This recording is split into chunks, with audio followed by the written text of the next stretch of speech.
Hey, this is Courtney Sheffield, your recruiter's favorite recruiter, and I'm here on Courtney's Corner podcast, bringing you nothing but inspiration. And today I have I'm gonna call her Miss Mo, okay? She's all around the city, all around the states, spreading inspiration and also diving into HR. Introduce yourself to the people. All right. Well, that energy just gave me more energy.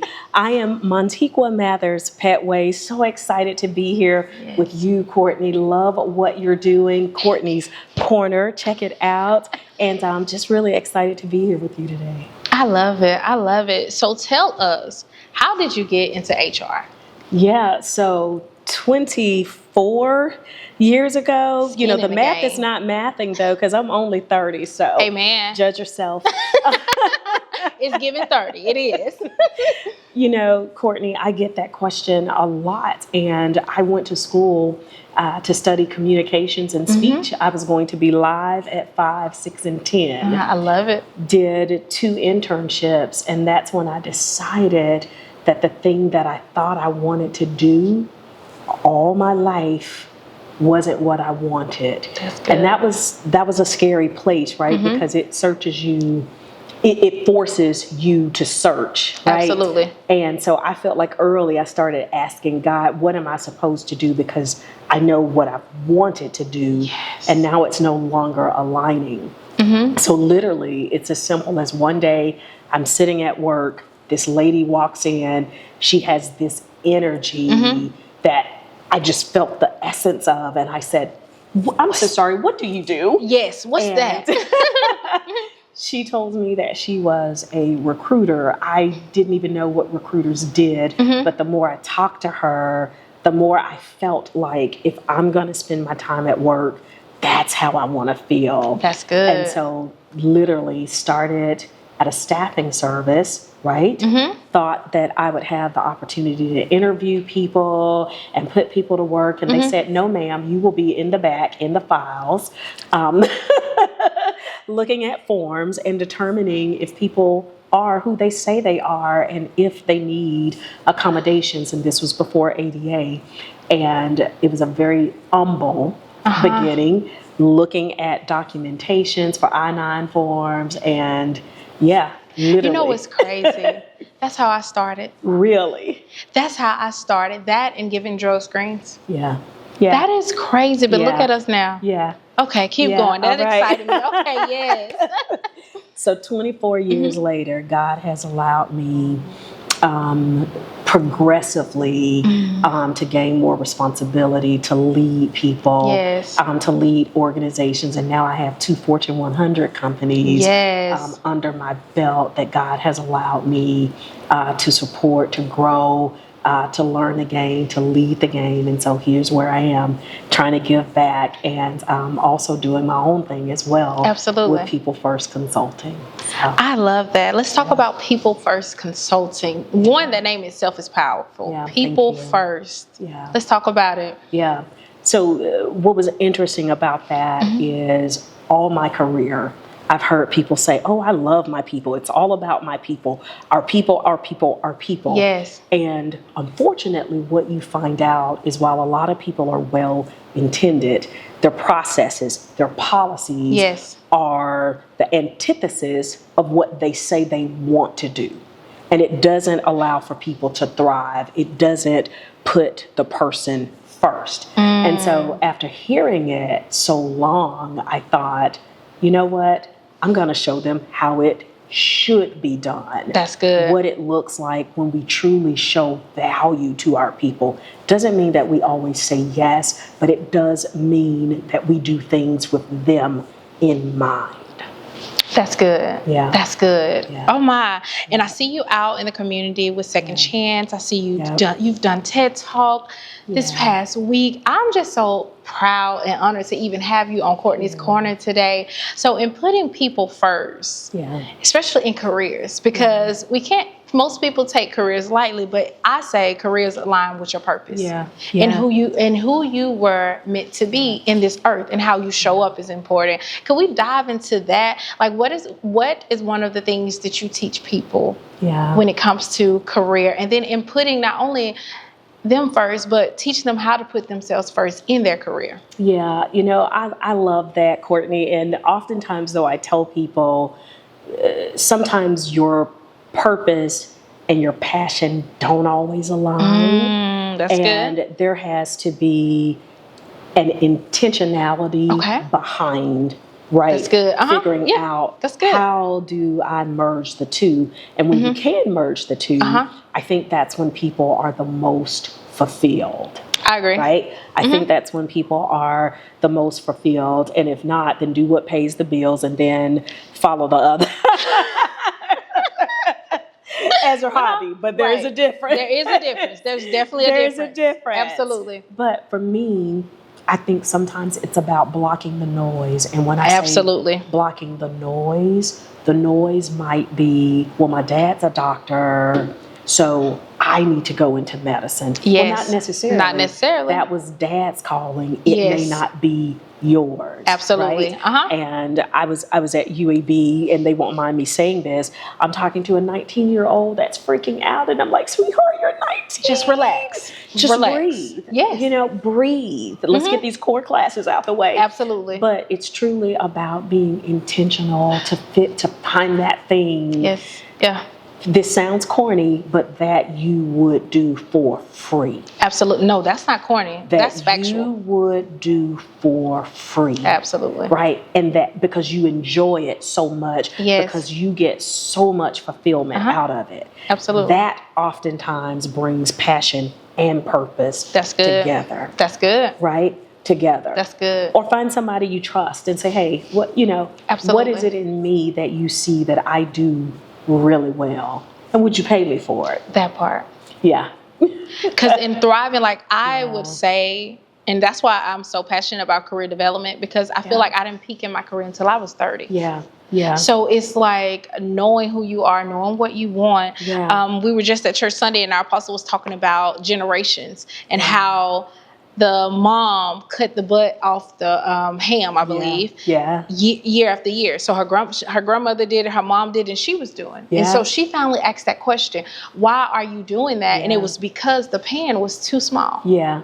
So not even knowing, my dad was a doctor, my grandma was a doctor, but that's not nothing you really want to do. That's not what you're enjoying. That's right. Find out who you are and thrive in that area. And it's okay. That's right. To start fresh. That's right. So that's good. I love that part, that's right? Good. It's like the power in the pivot. Yes. It is okay, right, to start fresh. In fact, I started People First 2.5 years ago. And part of it was because I don't want to spend my whole life wondering what if. Talk about it. Yeah. Yeah. What if? What if? Let's do it. Yeah. That's good. That's good. You're going to make me run in here, okay? Yeah. So let's talk about this TED Talk. Yeah. Oh my God. What was that experience like for you? Yeah. I know you crushed it. Yeah. Wow. So it was surreal to me, and doing a TED Talk was something that was on my bucket list. And I saw this TED Talk in Inslee.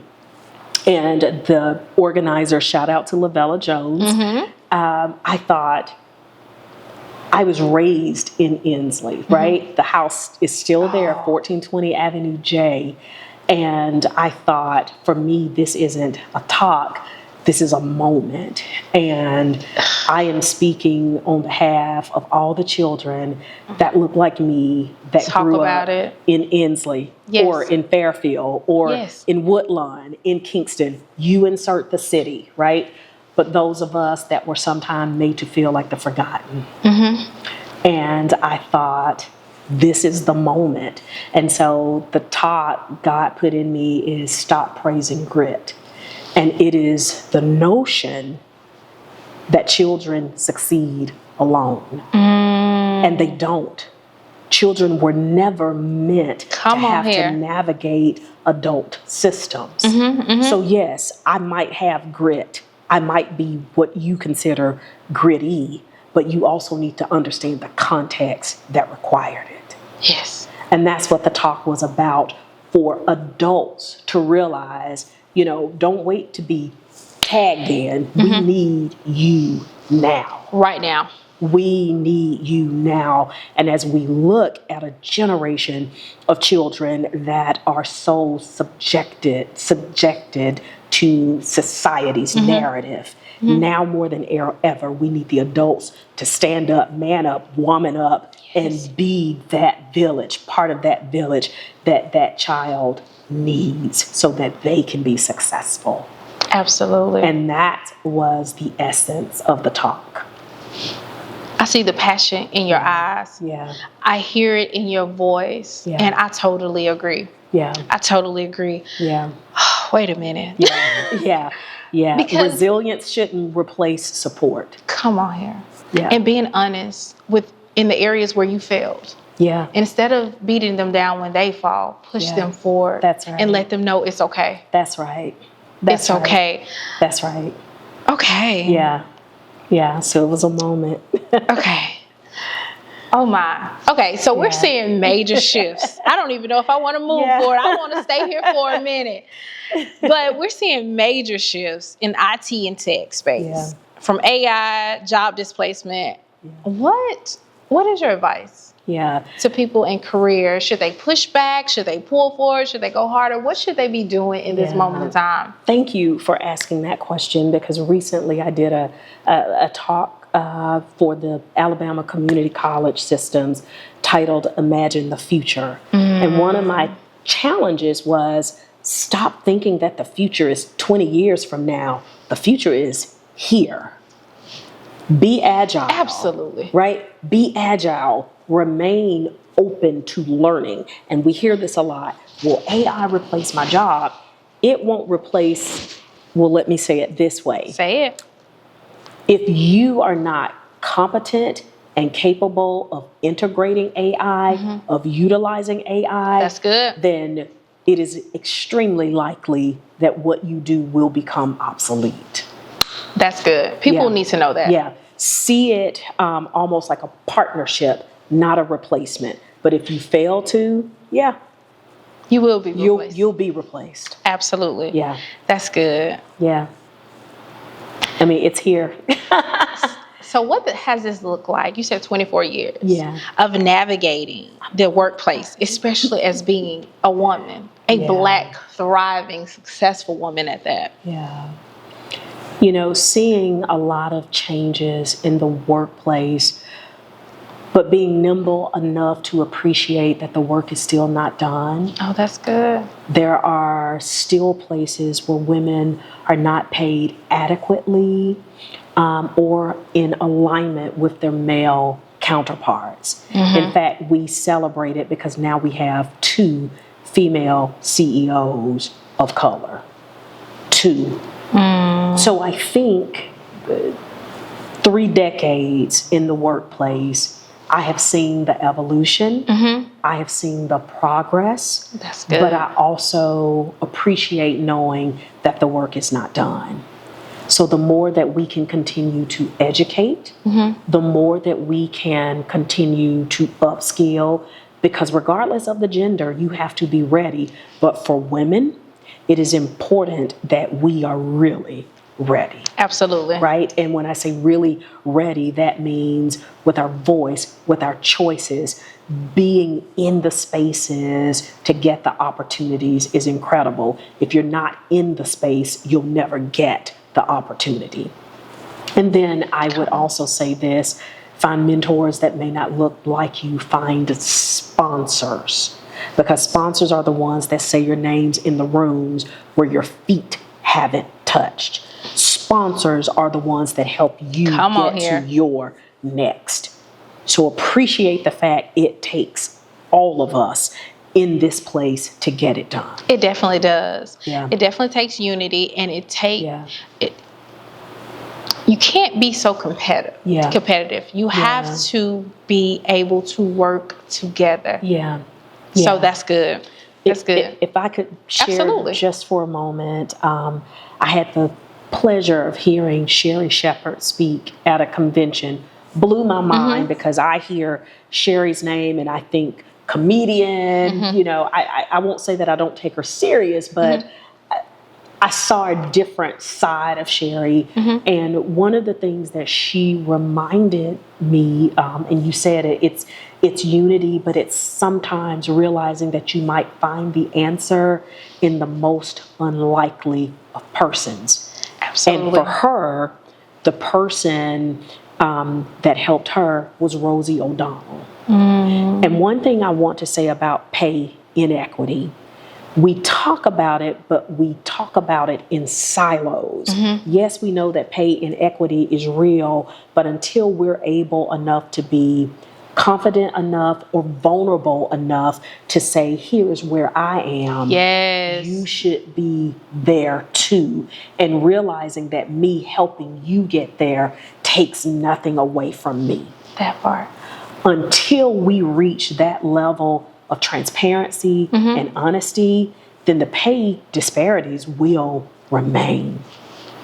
Absolutely. Yeah. I'm glad you shared that. Yeah. I'm so glad you shared that, because the generation, not even the generation behind us, but people in general need to be aware of that. I am still who I am. I can help the next person. Right. It's not taking anything from me. We can both thrive. Right. Together. Get out of the scarcity mindset. Get away from the competitiveness. Get away from the it can only be one. No, it can be us, because it's a whole lot of work to be done. Talk about it. Yeah. Talk about it. I love it. Yeah. So being a part of SHRM, what insights have you gained about how the workplace is evolving? You kind of shared a little bit with us, but dive into that a little bit more. Yeah. So newsflash, job descriptions, one day they will be no more. Long gone are the days where we're hiring people for one specific skill set.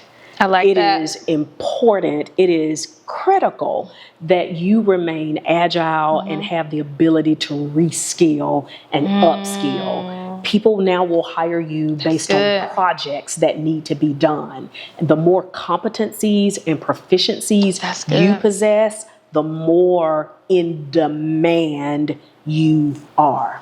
If you can only do that one thing could easily be phased out. I'm so glad you said that. Yeah. Because so many people, you have to know when to pivot. Yeah. And so many people are focused on one thing. Correct. And they're afraid to touch anything else. Yeah. But I don't know about you, but God gives me 11 things. Yeah. Now I have to know when the right time, when it's the right time to execute. Right. But absolutely knowing when to pivot. And you said upscale. Absolutely. Right. That's good. Continuous learning is, again, more critical now, more than ever, and especially with AI. Yes. In fact, the AI engineers are now hiring people to train the AI. Oh, that's good. For specific skill sets. So that's one thing that I would just say to people in the workforce. It is changing, and the need for grace, the need to be a leader that you yourself would want to work for. It's critical. Say that one more time. Yeah. To be a leader that you yourself would want to work for. That's critical, right? That's good. And COVID showed us this. The days of I'll stay at this job 20 years and do it your way is gone. If you don't meet my needs, if you don't value the things that are valuable to me, I'll go somewhere else. So be the type of leader that you yourself would want to be led by. That's good. That's good. Okay, so I have one more question. So for someone who's trying to grow in their career right now, what are 2 to 3 things that they need to focus on immediately? You gave us, you've been dropping gems the whole podcast, but give us 2 to 3 things they need to focus on right now. I would say communication. Absolutely. Regardless of what you do, communication becomes the bedrock. It is the foundation. How you say it, why you say it, when you say it. Absolutely. If I can't receive it, I can't hear it. Say it again. If I can't receive it, I can't hear it. So communication skills. If you're an engineer, it doesn't matter. I look at plans. I don't look at people. No, you've got to communicate that. Absolutely. Whether verbally or orally. Whether it's written or verbally. Right. Communication skills. Secondly, something that people often forget, and it is the power of networking. Networking. Absolutely. I am a person of faith, so I believe God did not put us here to do life alone. That's why he gave Adam a companion. Absolutely. When we think about that, regardless of how proficient you feel that you are, how capable you've become, nothing great can be done alone. That's it. So there is power in relationship. There is power in networking. And so the third thing I would say is learn your craft. Learn your craft. Learn your craft. And never stop learning. I'm always challenging people. What are you reading? Me too. What are you reading? Absolutely. What are you studying? Because as long as we're here, we have the ability to continuously improve. That's good. So learn your craft. Perfect your craft. Become the person when this comes up, your name is who people think about. Absolutely. Never forsake that. You can talk a good game, but you got to do it. She educated me something. What the old people say, she learning me something today. This has been amazing. Yeah. I have been wanting to sit down with you for a while just because the wisdom and knowledge that you bring to the table. I've seen you out and you don't mind pouring into people. Yeah, thank you. So I really appreciate you taking the time out from sitting with me today. Yeah. So can you tell the people, how can they get in touch with you? Yeah, thank you. And Courtney, before we end, I'm proud of you, what you're doing, the platform you provide other professionals. It's beautiful, so don't stop. Thank you. So thank you. Thank you. And again, my company is People First Consulting. You can find me on IG at People First AL. On IG, on LinkedIn, I'm under Montiqua Mathers Pettway, or People First AL HR Solutions for speaking and consulting. Absolutely. Speaking of that, do you have anything that we can look forward to? I've got, a few customers coming up in the education space. So shout out to Lawson State. I'll have the opportunity to partner with Lawson State later this month. And I'm in talks again with the city for the municipal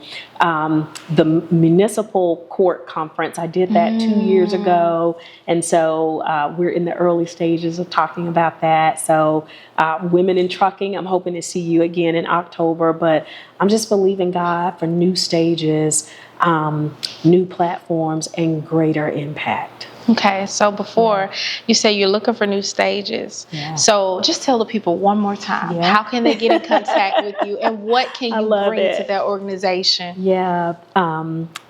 24 years of experience, and it's not experience alone, but it is the diversity of thought, the diversity of the size of the industries that I've had the opportunity to partner with, and the genuineness that I truly want to help you optimize your greatest asset, and that's your people. Richard Branson said, if you take care of your people will take care of you. And I believe that 1000%. So on IG, it is People First AL.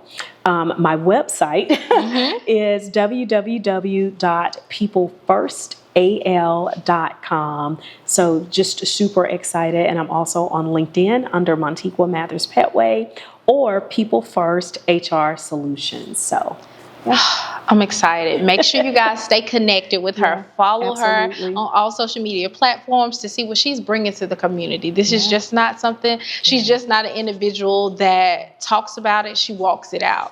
So I'm so honored again to have her here with today. Thank you so much for spreading all of your love. And guys, thank you for tuning in, and we will see you all next week. Bye for now.